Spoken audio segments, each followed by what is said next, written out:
আমার বড় বোনের যখন বিয়ে হয় তখন আমি এক নাম্বার ছ্যাঁচড়া ছিলাম, ঠ্যাটা ছিলাম, খাড় ব্যাকা ছিল আমার। আমি বুঝতাম না ভালো মন্দ কি জিনিস। তখনও আমার মনে আছে আমি এত ঠ্যাটা হওয়ার পরেও আমার বোনের বিয়ে যার সাথে হয়, আমার দুলাভাই, তাকে আমি নিজে কথা বলেছি। আমি এর আগে কোথায় কোনো একটা ওয়াজে বলেছিলাম, নিজে কথা বলেছি, মিট করেছি। আমার খুব ভালো লাগছে, মানে আমার দুলাভাইকে আমার ভালো লাগছে, ভালো মানুষ মাশাআল্লাহ, নামাজ কালাম পড়ে, দাঁড়িয়ে আছে চাপ দাড়ি, মায়ের খেদমত করে মাশাআল্লাহ।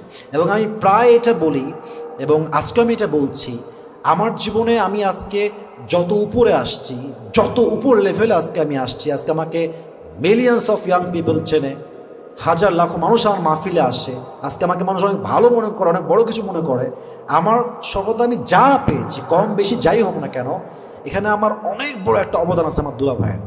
আমার কথাবার্তা বলার পেছনে যতটা আমি কোয়ালিফাইড বা স্মার্ট যাই বলো না কেন, আমার দুলা ভাইয়ের অনেক বড় একটা অবদান আছে। আমি দুলা ভাইয়ের থেকে ভাষা শিখেছি, অনেক কিছু ভাইয়ের থেকে আমি শিখেছি। অতএব আমার মনে হয় যে আমি আমার জীবনের সবচেয়ে সেরা জামাইটা আমার বোনের জন্য আমি দিয়েছি, সেরা যুবককে আমি খুঁজে পেয়েছি। যদিও আমার অনেক বয়সে বড়, জাস্ট বলতেছি ভাই হিসেবে as much as you can, you have try your best.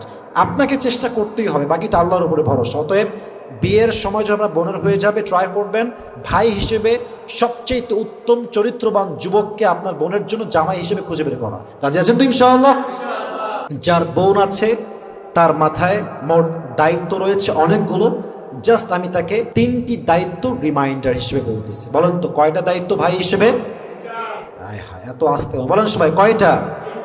3টা।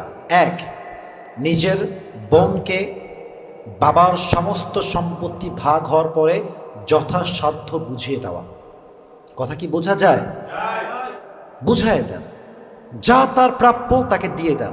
যতটুকু জমি সে পায়, টাকা পায়, ব্যাংক ব্যালেন্স পায়, স্বর্ণ পায়, বুঝায় দেন। একটু গড়বড় করবেন না। নাম্বার 1, বোনের সম্পত্তি বোনকে পরিপূর্ণ বুঝায় দেন।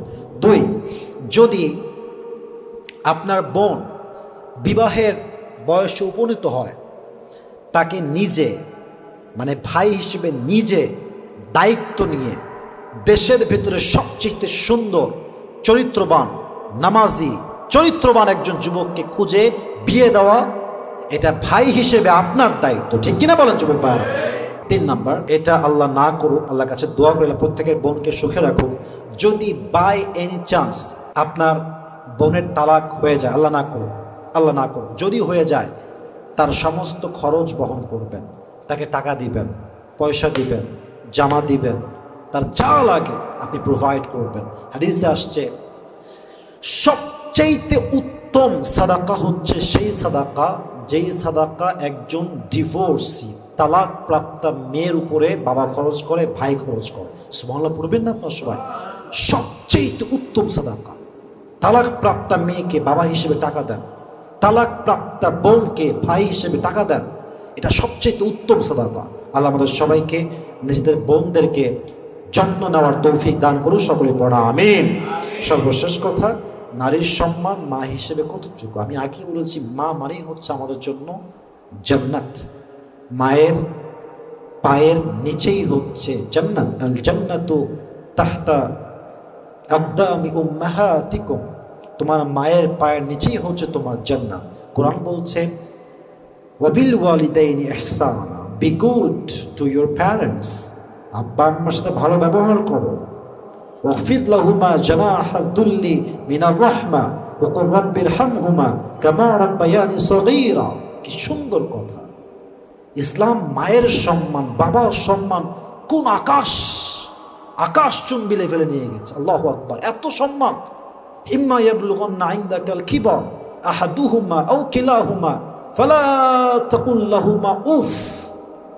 বাবা এবং মায়ের ভেতরে যদি একজন বৃদ্ধ কিংবা বৃদ্ধা হয়ে যায়, ফালা তাকুল লাহুমা উফ, do not say to them annoyance word, ওয়া কুল লাহুমা কাওলান কারীমা, speak to them with noble words, do not repel them, do not say to them annoyance word, বাজে ব্যবহার করো না, বাজে কথা বলো না, বিনয়ের সাথে কথা বলো। ওয়াখফিদ লাহুমা জানাহা দুল্লি মিনার রাহমা, and lower the wing of humility in front of your parents, বিনয়ের ডানা বিছিয়ে দাও। আর যখন তারা মারা যায় বলো রব্বিরহামহুমা কামা রাব্বায়ানি সগীরা, ও আল্লাহ have mercy upon them as they brought up me when I was small. আল্লাহ, তুমি আমার বাবা এবং মাকে তেমন ভাবে রহমত করো, তেমন ভাবে মা করো, যখন আমি ছোট্ট নবজাতক শিশু ছিলাম তখন সে আমাকে যেমন করে ভালোবেসেছে, মায়া করেছে, তুমিও ঠিক সেভাবেই তাদেরকে মায়া করো। সকলে মন করে পড়ো না আমিন। অতএব মাকে সম্মান করবেন, মায়ের যা লাগে দিবেন, মায়ের কথাকে অবাধ্য হবেন না, বাধ্য হয়ে চলবেন, মায়ের প্রত্যেকটা বিষয়ে খেয়াল রাখবেন, মায়ের হক নষ্ট করবেন না, মাকে সালাম দিবেন, মায়ের প্রত্যেকটা বিষয়কে যথাযথ মেনে চলবেন। আল্লাহ আপনার জন্য জান্নাতকে ওয়াজিব করে দিবে। সুবহানাল্লাহ পড়ার সময় আল্লাহ আমাদের প্রত্যেককে, আমাদের যাদের মা বেঁচে আছে, পরিপূর্ণ খেদমত করার তৌফিক দান করুন। সকলে পড়া আমিন।